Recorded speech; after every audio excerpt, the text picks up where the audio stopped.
ay rated SPG. Striktong patnubay at gabay ng magulang ang kailangan. Maaaring may masiselang tema, lengguwahe, karahasan, sexual, horror o droga na hindi angkop sa mga bata.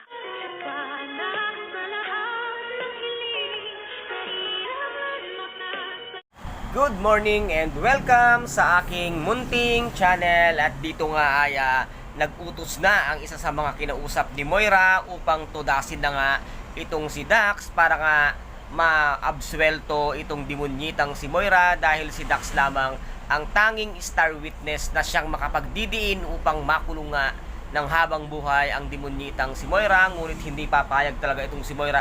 Gagawa siya ng paraan para mawala sa kanyang landas itong ang si Dax. Kaya dito nga ay nagbayad siya at talaga namang para patayin nga itong si Dax. At magtagumpay kaya ang inutusan nitong si Moira na pumatay nga dito kay Dax, at dito nga ay makikita pa ito ni Miss Lynette Santos, at sa kanyang harapan nga ay babarilin nga si Dax. Ano kaya ang mangyayari kay Dax? Matuluyan na kaya si Dax na mawala?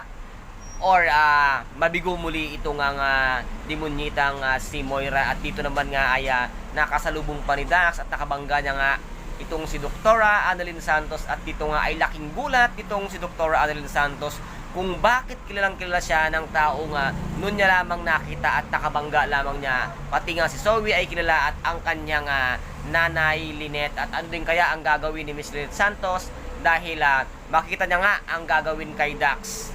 Tuluyan na rin kayang mawala sa kanyang sarili itong si Miss Lynette Santos, dahil sa kanyang nasaksihan at mismong sa kanyang harapan nga ay titirahin itong si Dax, dahil nga dapat sila ay magkikita at imiwit niya nga itong si Dax, at marami siyang tatanungin at taalamin kung sino ang nasa likod ng lahat ng nangyayari at kung sino ang mastermind.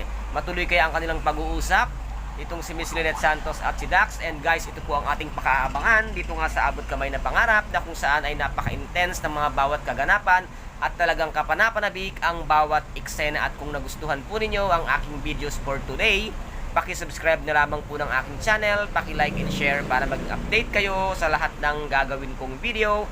Maraming salamat po. Ingat, God bless, and bye-bye!